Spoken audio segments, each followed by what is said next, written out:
Regardez ce ventilateur, je l'ai installé moi-même et je ne savais pas que c'était aussi simple. Je vais vous expliquer comment j'ai fait. Savez-vous ce que j'aime le plus dans ces ventilateurs? J'ai la possibilité de choisir les pales que je veux et je peux aussi choisir d'inclure de la lumière ou pas à mon ventilateur. Ici, les ventilateurs qui m'ont été envoyés sont en 3 nuances de moteur. Nous avons le blanc, le noir et le chromé. Nous allons donc nous y mettre. Avant tout, il est bon de vérifier tout le contenu avant de débuter l'installation. En général, il ne manque rien, mais il vaut mieux vérifier pour éviter tout problème au milieu de l'installation. Pendant que je procède à l'unboxing, je profite de l'occasion pour passer en revue les outils que nous allons utiliser pour l'installation. Une perceuse, un tournevis plat et un tournevis cruciforme, une clé à molette, un compteur électrique, une clé Allen et des chevilles de parapluie, mais cela dépend du type de plafond, bien que ce soit le plus courant. Nous y voilà. Je vais vous expliquer rapidement comment installer facilement un ventilateur de plafond. La première chose à faire pour installer votre ventilateur est de fixer cette pièce au plafond. Pour une fixation parfaite, je vous recommande d'utiliser les trous que nous avons aux extrémités. Ne soyez pas tentés de ne mettre que 2 vis, car avec le temps, des vibrations peuvent se produire. Passons maintenant au marquage.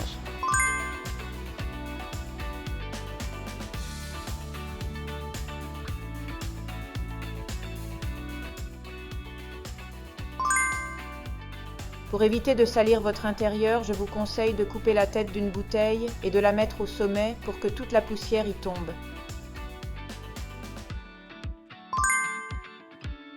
Comme mon plafond est creux, j'aurai besoin de ce genre de chevilles, appelées généralement des parapluies.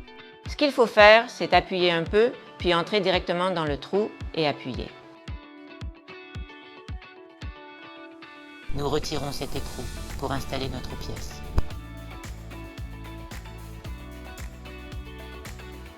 Enfin, nous serrons les écrous et notre pièce est maintenant solidement fixée. Maintenant, toutes les connexions que nous devons les faire sur ce bloc terminal. Je dois savoir lequel est la terre, lequel est la phase et lequel est le neutre. Et je vais m'aider de ce détecteur de tension. On voit bien que celui qui est desserré est la terre. Voyons maintenant celui-ci. D'accord, donc celui-ci c'est la phase. Celui-ci est clairement neutre. Nous coupons maintenant le courant et commençons l'installation.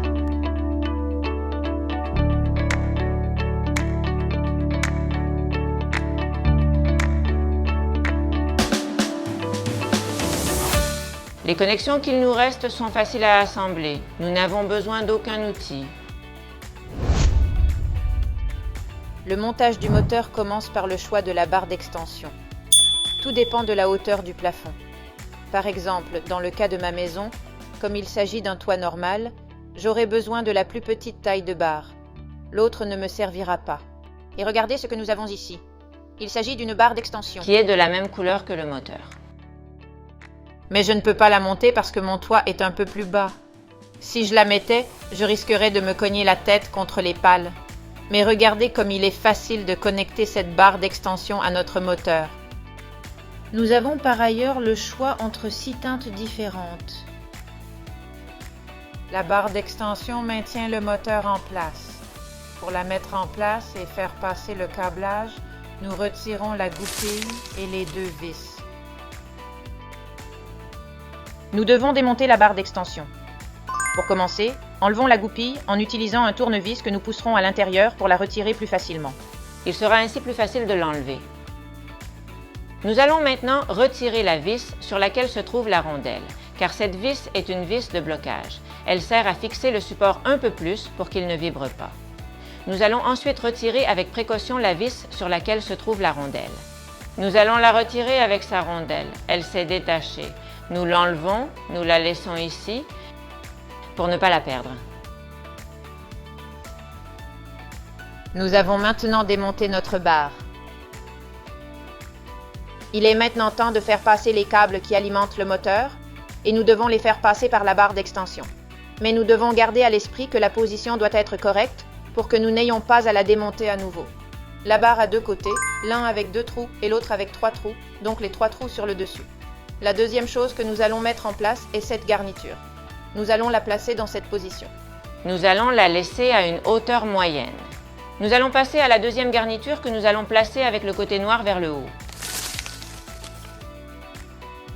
Nous prenons la troisième garniture et nous la tournons dans cette position.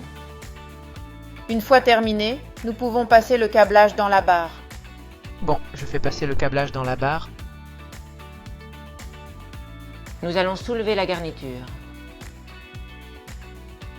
Nous sortons bien le câblage. Pour faciliter les choses, au lieu de retirer tout le câblage, nous allons mettre cette pièce qui est appelée la pièce de verrouillage et de fixation. Et nous allons la mettre dans cette position. Nous allons faire passer les fils par là.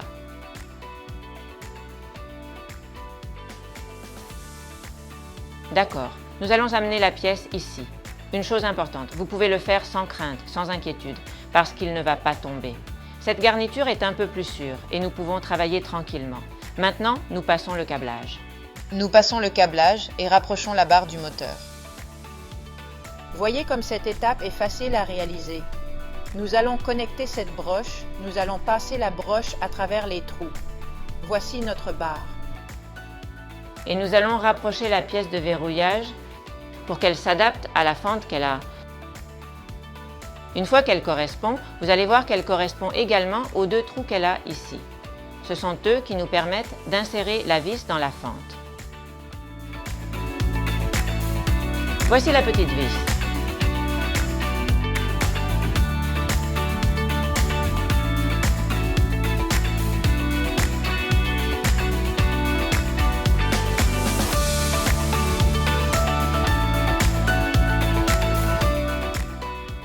Nous allons maintenant fixer la barre au moteur.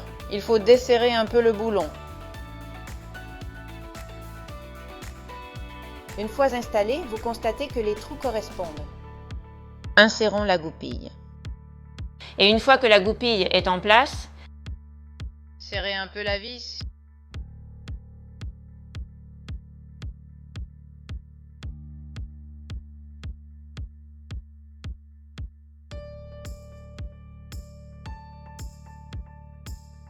Et nous devons faire passer cette épingle pour la maintenir en place. Nous allons la tourner et nous la fixons avec cette épingle.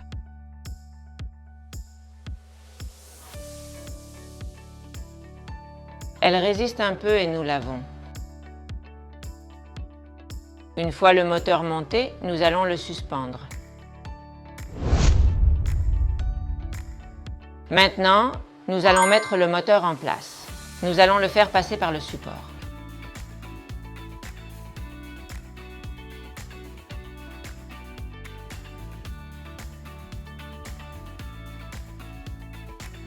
Et voilà. Avant de lâcher la main, nous allons nous assurer qu'il est bien en place. Nous allons maintenant procéder au raccordement avec les fiches.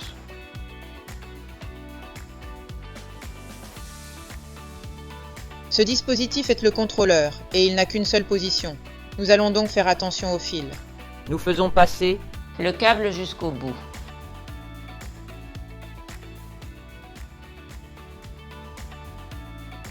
Une fois le moteur monté, il est très facile de faire les connexions.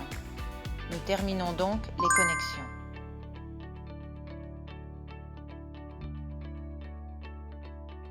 Vous voyez ce petit câble? Regardez bien parce qu'avant de mettre tout cela en place, il sera plus facile de retirer ce câble, qui est le câble de commande de ce petit dispositif que nous avons ici et que nous avons mis en place avant.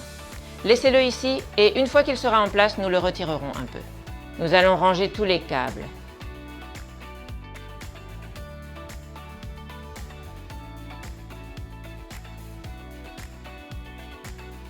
Une fois les fils rangés, nous allons tirer un peu plus sur ce fil. Nous avons quelques vis pour fixer cette garniture au toit. Elle est prête.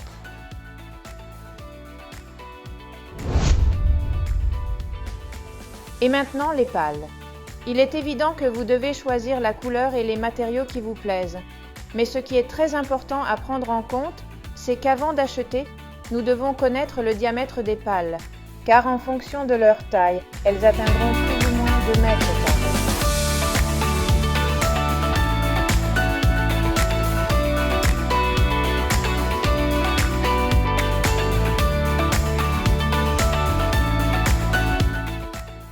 les dimensions les plus courantes des pales sont 106 cm, 132 et 166. Normalement, les plus petites sont placées dans les chambres, dans les petites pièces. Les 132 cm couvrent généralement une surface d'environ 40 mètres carrés et les plus grands couvrent une surface d'environ 75 mètres carrés et peuvent être utilisés pour différents types de pièces, même pour les restaurants. Et si la pièce est plus grande, il est possible d'installer plusieurs ventilateurs. En ce qui concerne les matériaux, les plus courants sont le bois ou le plastique, bien que des imitations du bois soient également fabriquées en plastique. Il faut tenir compte du fait que si l'on choisit du bois naturel, comme c'est le cas ici, les pales doivent être nivelées avec une grande précision. Nous avons maintenant nos garnitures et nous en sommes aux lames. Je profite de l'occasion pour vous dire que ce type de moteur nous permet de mettre 2 ou 3 pales. Dans mon cas, comme je vais mettre 3 pales, je vais suivre le guide bleu, celui avec le chiffre 3. La solution la plus facile est d'utiliser l'outil existant. Maintenant, nous allons l'activer. Nous allons le tourner, nous allons le serrer. Et nous aurons notre vis en place.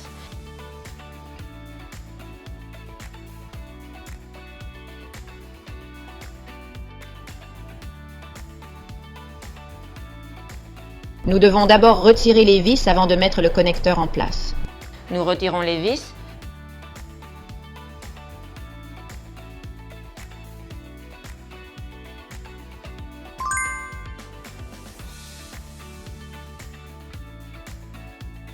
Et nous allons le mettre en place.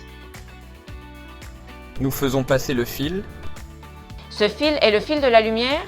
Pour quand nous voudrons ajouter la lumière, nous le ferons passer par là. Nous laissons un petit espace. Une fois la plaque de fixation entre les mains, nous la visserons. Nous allons mettre notre plaque de fixation, nous la vissons.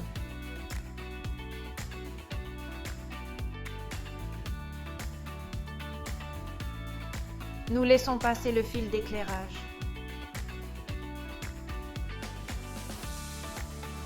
Voilà.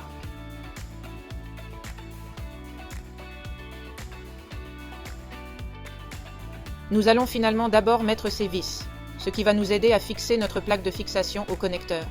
Beaucoup plus facile et beaucoup plus confortable. D'accord, maintenant, vous voyez, nous allons faire passer le trou ici. Passons d'abord le câble d'éclairage. Vous voyez? Et maintenant, c'est beaucoup plus facile de le visser.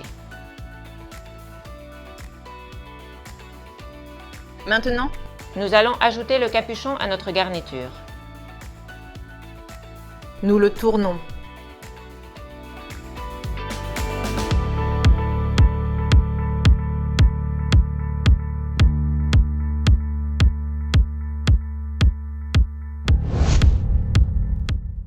J'ai décidé de mettre une lumière dessus, alors nous allons l'ajouter. Pour retirer le couvercle de la garniture, nous le tournons un peu. Le voilà. Nous allons l'abaisser avec précaution. Vous pouvez voir le fil de la lumière. Nous installons le kit lumière.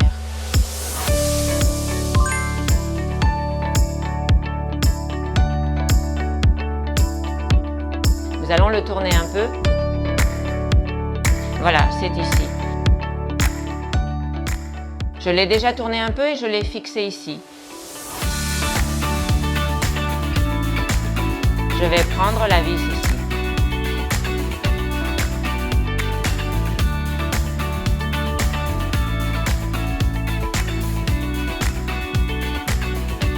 Nous allons tirer un peu sur le fil et brancher la prise. Nous allons d'abord vérifier si nous avons de la lumière. Nous mettons le couvercle. C'est ici.